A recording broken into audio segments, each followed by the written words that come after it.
Em primeiro lugar, quando o Walt Disney inaugurou a Disneyland na Califórnia, naquele dia que deu tudo errado, que tinha muita gente, o chão ficou completamente sujo. Então ali, ele tomou uma decisão, né, de que ele precisava resolver aquela situação, porque senão ia ser um lugar sujo, e estando sujo, as pessoas têm a tendência de o quê? Está sujo, eu jogo mais sujeira. Se está limpo, eu mantenho limpo, né? E ele ficou, depois quando ele reabriu a Disneyland, ele ficou na entrada do parque, junto com alguns funcionários, entregando bala para as pessoas, para ver o que as pessoas faziam. Perceberam que elas pegavam a bala, colocavam na boca, procuravam por uma lixeira, se não tivesse uma lixeira, jogava papel de bala no chão. E eles fizeram o seguinte, começaram a contar quantos passos uma pessoa dava com o papel de bala na mão, até jogar no chão por não ter encontrado uma lixeira. Na média, depois de 15 passos, se não tem uma lixeira, joga no chão. Só que eles colocaram uma lixeira a cada 15 passos. Então, se você for em qualquer parque da Disney e olhar em qualquer direção, a menos de 15 passos vai ter uma lixeira. É por isso agora tu sabe por que tem tanta lixeira lá. Porque a cada 15 passos uma lixeira, que é o tempo que alguém pode ficar com o papel de bala na mão até jogar no chão. Isso resolve muito bem a questão da limpeza, mas às vezes alguém deixa cair como tu deixou cair a pipoca, ou às vezes um mal educado que acaba deixando cair, né? E aí foi que eles tiveram a grande jogada. Eles decidiram que todo funcionário da Disney tem a sua função, mas também é membro da equipe de limpeza. O cara que é o monitor do Mickey, ele é monitor do Mickey, ele é funcionário da limpeza. O cara que é segurança e funcionário da limpeza. Quando você pergunta pro presidente da Disney quantos funcionários tem em Orlando, ele vai falar 75 mil. E quantos trabalham na limpeza? 75 mil, porque todos também são da limpeza. E qual é a orientação? Quando cai um lixo no chão, como todo mundo é da limpeza, quem junta é quem tá mais perto do lixo. E por que tem aqueles caras com pegador de lixo? Na verdade, quem tá com pegador de lixo que não é da limpeza é líder. Quando você vê alguém da Disney com um pegador de lixo na mão ou na cintura, ele é um líder. Os funcionários que não são líderes não usam pegador de lixo. Juntam lixo também, mas não usam pegador. E por que o líder usa o pegador? Porque o líder, quando ele vai pro palco, quando ele vai passar para ver se o funcionário precisa de alguma coisa, se tá tudo certo, ele vai com o pegador de lixo para ele poder juntar bastante lixo no caminho, e o funcionário vê o seu líder juntando lixo e ser estimulado a juntar o lixo também. Então é uma forma de dizer que o líder não é porque ele é líder que ele não é da limpeza. Não, ele é mais da limpeza ainda. Ele tem até um pegadorzinho de lixo para poder fazer o trabalho dele bem feito. Não, cara. É cultural. Não. Brother, é tipo, por que ele era assim? Por que o Walt Disney era dessa forma? Porque assim, cara, quem é o cara que vai parar pra prestar atenção? Óbvio, tá, tudo bem, ele queria que o ambiente estivesse limpo. Mas tu entende que dificilmente um gestor de uma empresa hoje vai parar e vai falar assim, bom, deixa eu ver quantos passos o cara vai dar. Pô, 15, 10? Não, vamos ter que... E realmente é socado de lixeiro naquele lugar, irmão. Dificilmente tu vai passar muito, tipo, sei lá, mais de 1 minuto ou 2 minutos com um pacote na mão.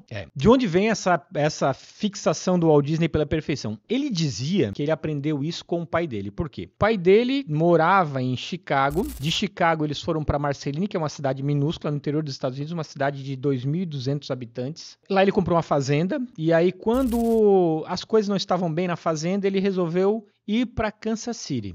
Quando eles foram para Kansas City, ele pegou o dinheiro que ele ganhou na venda da fazenda e comprou uma distribuição de jornal. Kansas City é uma cidade extremamente fria, lá em cima dos Estados Unidos, já mais próximo do Canadá. E aí ele comprou essa distribuição de jornal. Ele, o Walt Disney e o irmão, o Roy Disney, que era mais velho que ele, que foi o grande amigo e sócio dele, sempre foram sócios, os dois que criaram a empresa, eles eram os que entregavam o jornal. Como era um jornal que entregava 2 vezes, eles acordavam de madrugada.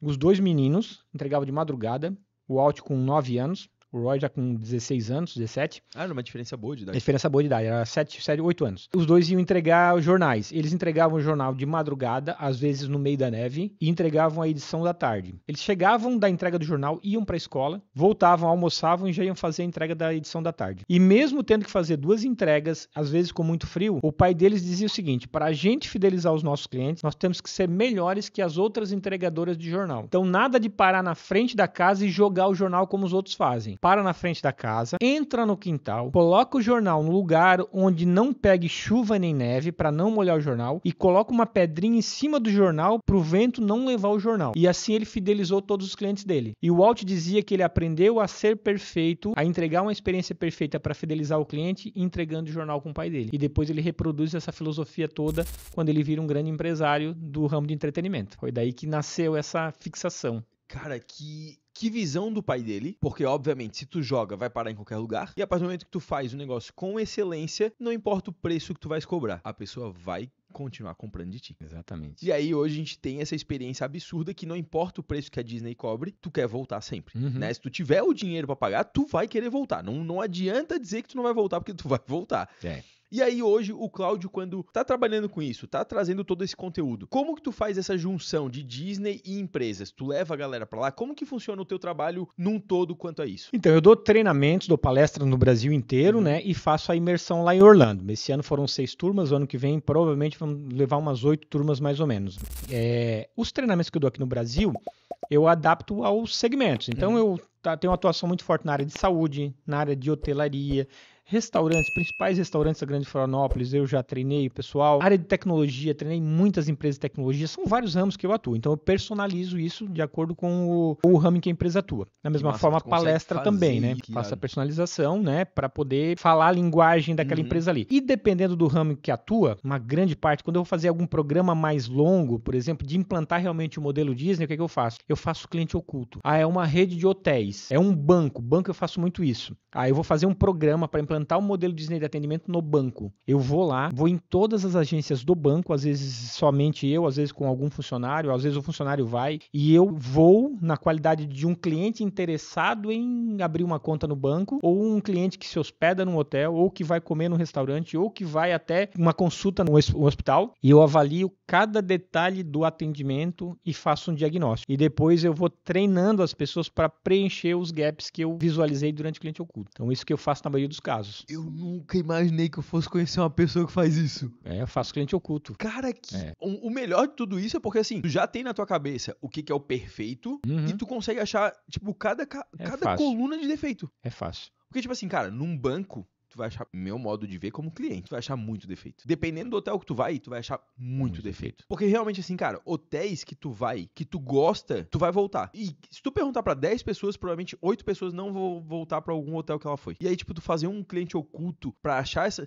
E aí, quando tu vem com esses defeitos, acho que a palavra certa é defeito, quando tu vem com essas lacunas... A gente chama de oportunidades de melhoria. Oportunidade de melhoria. Como que é pra gestão ou pro dono da empresa ver tudo aquilo que tu pontuou, porque acredito eu que tu não deva colocar o nome de funcionário, acredito, não, só pontua o... Faz parte da regra, eu não posso expor ninguém individualmente, né? E aí, quando tu traz pra ele todo aquele defeito ou melhoria de oportunidade, como que é o recebimento disso? Geralmente ele sabia, alguma coisa não estava indo bem, o resultado não é bom, ele sabia que tinha algum problema, mas ele nunca teve um diagnóstico tão objetivo. Por quê? Porque a gente não costuma ligar para nossa própria empresa para saber se o atendimento é bom, né? Então ele não tinha noção do quanto era amplo esses problemas e ele não fazia ideia de que isso estava afetando o desempenho, o resultado, né? Porque, por exemplo, quando você pega restaurantes, que eu já fiz muitos clientes ocultos em restaurantes, a grande maioria dos restaurantes vende menos bebida do que deveria por conta do atendimento ruim. Por quê? Porque os garçons não prestam atenção, não fazem aquilo que a gente chama de o ausente presente, que é você estar o tempo todo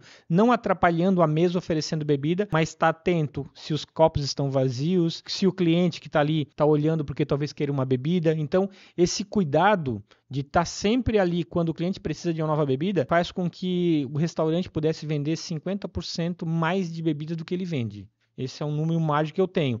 E por que ele não vende mais? Porque ele não oferece e não está ali no momento em que o cliente precisa. E os restaurantes, né? Uma boa parte dos restaurantes, a maior lucratividade vem justamente da bebida. A comida nem sempre é tão lucrativa quanto é a bebida, né? Então eles poderiam ter uma lucratividade muito maior se os garçons fossem mais preparados para oferecer e para estar ali quando o cliente precisa de uma nova bebida. Então esse é um ponto que a gente trabalha essencialmente nos restaurantes. Como que eu atendo melhor para poder vender mais?